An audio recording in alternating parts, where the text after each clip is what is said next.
Om Sahana Vavatu Sahano Punaktu Sahaviryam Karavavahe Tejasvinavadidamastu Ma Vidvishavahe. Om Shanti Shanti Shanti. Hari Om. Namaste and welcome to the show. I'm your host, Alexandra Savithri, Director of the Vedic Healing Center and the American Reiki Academy. I'm a Reiki master, Vedic healing master, Feng Shui teacher, and spiritual life coach. I've taught spiritual self-development for more than 30 years, led pilgrimages to India, and studied with Indian gurus. In this show, we cover topics related to metaphysics, Reiki, Vedic healing, Feng Shui, yoga, and spiritual growth. The aim of this show is to help you create a successful spiritual practice that enhances your life, bringing you love, happiness, well-being, success, peace, and productivity, so you may become the best version of you. Welcome to today's episode, which is entitled, Do You Know About the Highest Interest Bank Account? Today I'm going to talk about the highest interest bank account that you can have, and it is a spiritual bank account. Did you know that you have a bank, and within this bank there is an account that yields very, very high interest to you? It's in fact better than the stock market, better than any real estate investment. It is the investment in yourself, and the interest it yields is the highest interest rate you will ever encounter. What's more, this account is available to everyone. Each of us has one, but someone forgot to tell us when we were born. So today I would like to remind you of this incredible bank account and show you how to get it to multiply fast and all that it will give you. So what is the secret bank account? It lies deep within you and can be accessed at any time, no matter what your age, whether you are young or old, no matter what country you hail from, whether you are financially rich or poor, this account is waiting for you, and this account will give you riches on all levels, physical levels, mental levels, emotional levels, spiritual levels, and it increases through your spiritual self-development. So let's talk about how it increases in size and what it will bring you. The first thing I'd like to touch upon is that this account expands and accrues and amasses riches through a process that moves from the inside out. So on the spiritual journey, we are working from the inner being, moving outwards, so that we will definitely affect our outside circumstances, but we're going to start by working within. So the flow of the energy is from your beingness, making your being bright, peaceful, strong, healthy, happy, grounded, focused, so many adjectives I can use. So from this beingness, you are going to create magic. I am going to create magic. We are going to create magic. So it's a process of remembering that we are infinite beings. So living in these physical bodies in this material world, we may forget that we are spiritual beings first. And therefore, when we work on developing the self, we work first on the beingness. And then from that, we can do and we can ultimately have. If we work from the other way, have, do, be, if we work backwards, then we can certainly amass things. We can concentrate on first having, and then doing, and then ultimately being at peace or happy or whatever. But we will find that those attributes we are looking for don't necessarily come. We've all heard stories of people who have amassed great fortunes only to find that inside they are not content. So why not work in the proper flow where we first work on the inner space and then life expands from there? I want to say that no Indian guru who has created great results in this world has worked any other way. As an example, let us think about Amachi, the hugging saint from Kerala, South India. She was born in a poor fisherman's village in a remote area of South India, and she had little education. She used to sit when she was a young woman under a tree and sing devotional songs. She would sing songs about the divine, and many people thought she was a little crazy. However, as she grew and blossomed, her path was very evident to her. She knew that she was here to spread light, the spiritual light.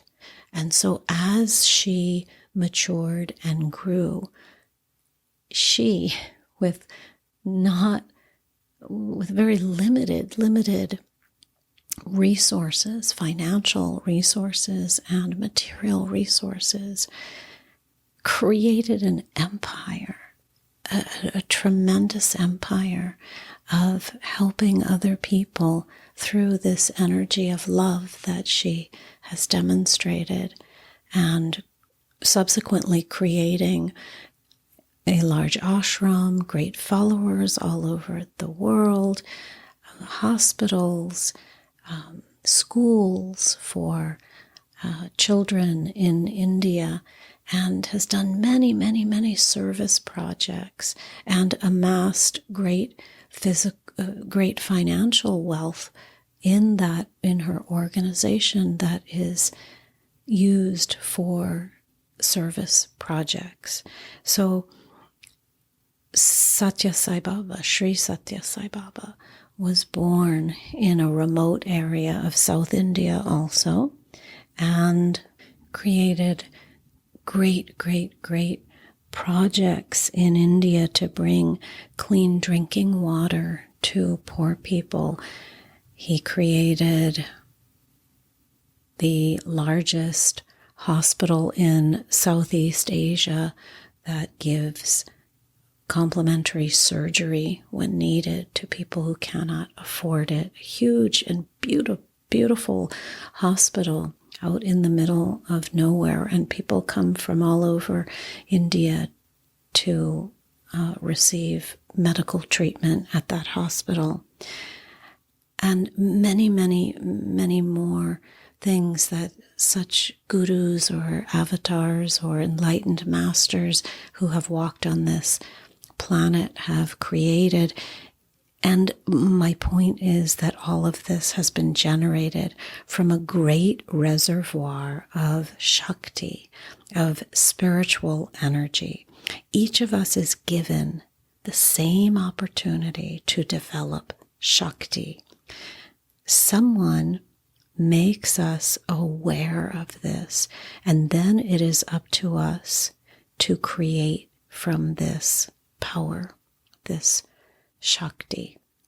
However, creating from the inside out occurs through a daily practice called sadhana, which is comprised of specific components that we discuss in our programs and classes. And this is created on a daily basis, on a consistent basis, and it is what helps create the energy that puts the money in the spiritual bank account. So let's go over some tips if you are already doing a spiritual practice, and if you're not, perhaps this will just trigger that interest in the practice. The first thing I'd like to say is to realize how important time is to your effective practice. So remember, the practice is comprised of meditation, yoga, breathing, chanting, prayer, many things, yantras, all these things we discuss in classes. But one of the constant or consistent themes about doing this practice is to realize how important time and time management is to your practice being effective. So if you continue to follow the world around you, this may mean going to bed too late, watching mindless TV, eating foods that don't support the body, eating at the wrong times. Generally, a vegetarian diet will most support a practice of sadhana. And even within the vegetarian diet, there are certain foods to consume or not consume or limit. Other things would be waking up around 6 or 7 in the morning. That's actually going to be a little bit too late to get in a really effective practice. Although the whole movement of doing this practice is a process. So just these are things to keep in mind. Caffeine, consuming caffeine, is something that will interfere with an effective practice. Your work day, structuring your work day so that it is effective, and it is certainly important, but structuring it so that it occurs at the right time and you have allowed or allotted time for your practice around your work day. Your exercise. When are you exercising? And is that exercise too late in the day? So in general, when we're doing our practice, we are following the movement of the sun. And that means also honoring this movement of energies, natural energies in the body. So that means not running on a treadmill at 7 o'clock at night or 5:30 at night, or really any time at the end of the day, so that cardio is ideally done in the morning. Your dinner, when you're eating your dinner, what time you're eating your dinner. So your routine, your daily routine must be adjusted if you are to be successful on this practice. It's really, really crucial. And there's no reason to wait for this. If anything I'm saying here triggers something, then really start to look into this, how you can structure your day so that this practice is part and parcel of everyday activities, and not just in the morning. So we expand it as well. And this is something we talk about in classes, but time management. The second tip is to prioritize and not wait until you are older, not wait until your children are out of the house, not wait until anything. There is no reason to wait for this practice. If you have had the reminder to do this practice, or the awareness that, first of all, there will come awareness that there is such a thing called a daily spiritual practice.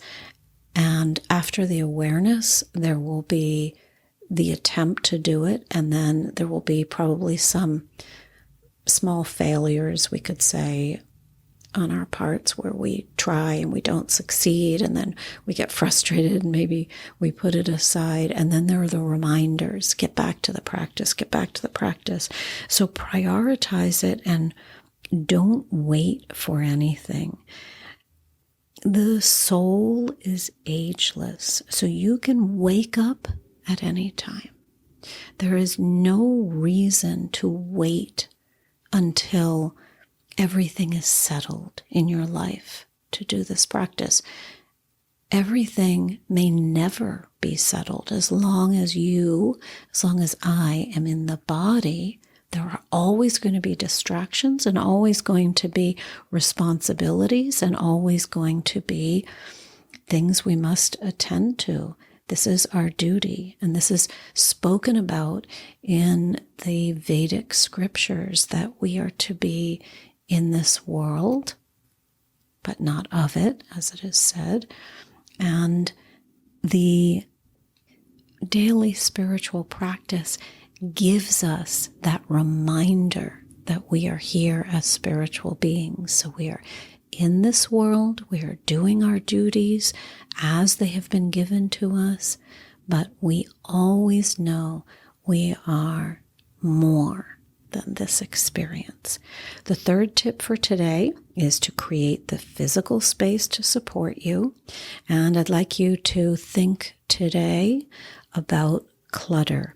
A cluttered home does not help the practice. You're going to designate space, and we've talked about this before in the feng shui classes. We talk specifically about creating a conducive space, and this space will really, really support your practice. It kind of anchors the practice in the home by giving a visual reminder to you. Now, what will this practice give you? I said at the beginning, it will give you riches. It will give you riches that you deposit into an account. Actually, the practice is the account being generated every day, the riches adding up every day. And here are just some of what this practice will give you. The first thing is, and these are in no particular order today, they're just ideas that came to me as being some of the prominent benefits that this practice gives. The first thing is incredible, incredible peace. A peace so that whatever happens in your life, you are able to maintain a certain degree of serenity inside. The world can be falling apart around you, and it will fall apart sometimes. There will be small dramas and little volcano eruptions around you. And inside, you will be able to maintain a certain level of peace that will help you and the others around you deal with the little volcanic eruption. Another thing this practice will give you is deep, deep, deep insights, really amazing insights about your life, about the direction you need to go, about so many things, just insights that you would not otherwise touch upon if you were not allowing that time of reflection and of inner seeking. So you will become aware of these insights as you sit in silence. And one of the things you can do is keep a pad of paper near you for when you are doing your practice, and as insights come to you, jot them down. Remember that the more quiet you can get your being, the more you will be able to access these insights. You may think that you're quiet when you're not speaking, and certainly that is one level of being quiet, but there is a lot of activity that goes beyond just the speech. So just silencing your speech doesn't mean that the being is quiet inside. So we're talking about really getting the being to a very, very still and serene place. The third thing that this practice gives us is incredible guidance. So along with those insights, you will be guided. It's like it gives you a roadmap, and you will get very clear guidance as to where you should go, when you should go, whom you should contact. The fourth thing that this practice will give you is incredible strength. I wrote down fearlessness when I was jotting notes for this, and I wrote down the word strength. So they're a little bit different. It will give you great, great, great strength and courage, fearlessness. There will be a lack of anything that can stop you. And usually what's stopping us is fear. It's one of the most prominent things that stops us. We may think that we don't have any fear, but often there is fear at the base of whatever that blockage is in our lives. The fifth thing, or benefit, I should say, of this path is physical world results. And what do I mean by that? So far I've told you it gives you insights, it gives you peace, it gives you direction, guidance, strength, fearlessness. It also gives you focus. I didn't talk about focus, but great focus so that when you are doing your work in the world, you are focused on the task at hand. But physical world results, what I mean by that is things, situations, opportunities will manifest in your life, and you will know these are a direct result of your practice. Opportunities that would not otherwise have come to you. You may not be able to explain this to anyone. People, if you did, people might laugh at you, but you will know without a shadow of a doubt that some of the things manifesting in your life, or maybe all of the things manifesting in your life, are a direct result of this practice that you are doing. So today, I'd like to just remind you to think about this account that you have, this spiritual bank account that is waiting for you to deposit energy into it. Energy over and over and over again. And as you do that, the account grows and grows and grows and grows. Sometimes, as an example, I'll tell you, when we have taken spiritual pilgrimages to India, we visit many profound spots there, spiritually charged vortexes, amazing ancient temples, thousands of years old. These temples are. All the prayers, the rituals, the chanting that has been done in those spaces, or we might be in a spiritual ashram, and we might be standing, for instance, in front of the deity in a temple. And many of the temples, especially the ones that are very popular, you only have a few seconds in front of the deity. So the deity is the main attraction in the temple, and the deity is only available for viewing twice a day, usually, for certain periods.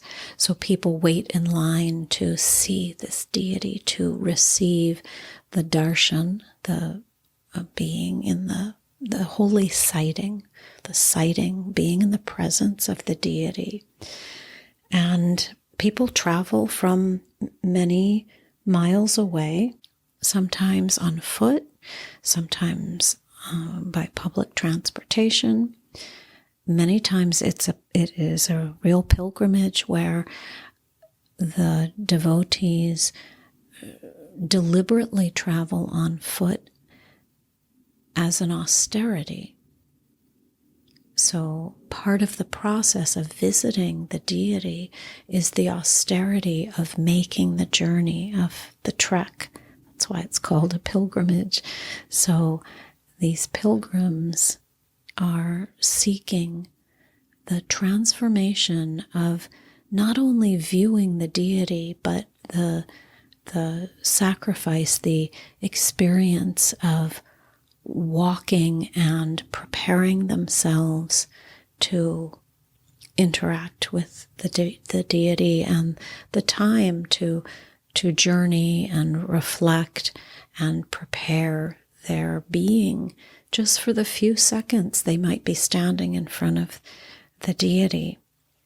So many times when we have had these experiences of going to a powerful temple, I think to myself afterwards, I don't know, and there's no way of knowing the impact that darshan, that experience, would have had on our energy fields. You can't say, oh, this has just, you can't measure it like a math problem. This has just given you,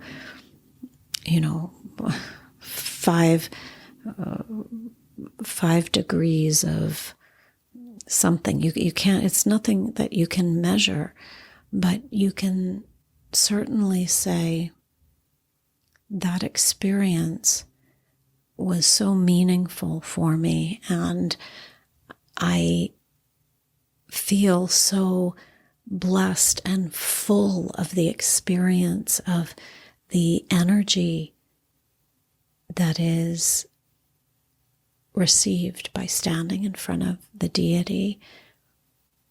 It's very hard to put into words, but I often say to people, we don't know what that experience has given us. However, we do know how we feel afterwards. So just a few seconds of sighting, of viewing the deity, and this tremendous rush of energy that you get in your being, that is kind of like the most incredible food for your soul. So these things are abstract and difficult to put into words, but they are so tangible on other levels that you know without a shadow of a doubt that that temple experience or that ashram experience or that experience being with that guru or that saint or that swami was unforgettable and was so precious for your lifetime. And as spiritual practitioners, we work every day to do our practices and to expand little by little by little by little by little, putting money in that bank account, in that spiritual bank account. And then we have these extraordinary experiences where if we're lucky enough to journey to these special spiritual vortexes on the planet, and it doesn't have to be India, whatever your spiritual affiliation is, then we receive sort of like a boon. It's called a boon, a gift from the spiritual realms. All the work we've done, and then just in a few seconds in front of that deity, we're given a boon, a reward for all our hard work. It's just a few seconds, but it's this rush of energy that says, I know you've been working hard, and here is a gift for you. It's like an incredible fast track. It's a gift that catapults you to another level, and it's a reward for all the work you've done, and it pushes you. It just, all of these experiences keep pushing us forward and causing us to expand and grow and blossom more. I hope this has been helpful. It's been a little bit of a more philosophical, again, podcast episode, but I wanted to remind you about this spiritual bank account that you have. So every day your work on your yoga mat, in your meditation space, with your chanting, with your prayers, with your pranayama, whatever it is you're doing for your practice, that work is never in vain. It is never failing to give you results. So some days you feel those results, and other days maybe life challenges you a little bit more, and you maybe don't sense the results as much, but just keep at it. Just keep at it every day, every day, every day. And the results will be, again, internal results that will then translate into external results. And by external results, I mean real miracles, real tangible miracles in this world, things that you would say were miraculous in your life. How could you have drawn that to you? How could you have drawn that opportunity to you? Where did these lucky people come from who walked into your life? Where did this opportunity come from? It seemed like it came from out of the blue, but it came from your work, your internal work, clearing your being and your energy field so that blessings can flow back to you. And once the blessings flow, then we have the responsibility to share those blessings with others around us, and to continue to attempt to inspire and lift up the downtrodden, the hopeless people around us, and those who are seeking or lonely or lost or depressed or whatever those kind of negative words indicate. We are always, as spiritual seekers, looking to evolve, transform, grow, expand, and then help. So as we move forward, then we also have the responsibility and duty and opportunity to help others. There's no other way. Om Asatoma Sadgamaya Tamasoma Jyotirgamaya Mrityurma Amritam Gamaya. Om Shanti Shanti Shanti. Hari Om. Om Sai Ram. Jai Guruji. Om Amriteshwari Namaha. Hare Krishna. Om Namah Shivaya. I hope this has been helpful. Please remember to share this episode with anyone whom you think might benefit, and feel free to click on the website link and explore some of the offerings. Also, always feel free to reach out if you have questions or concerns, or if I can offer any assistance to you on your path.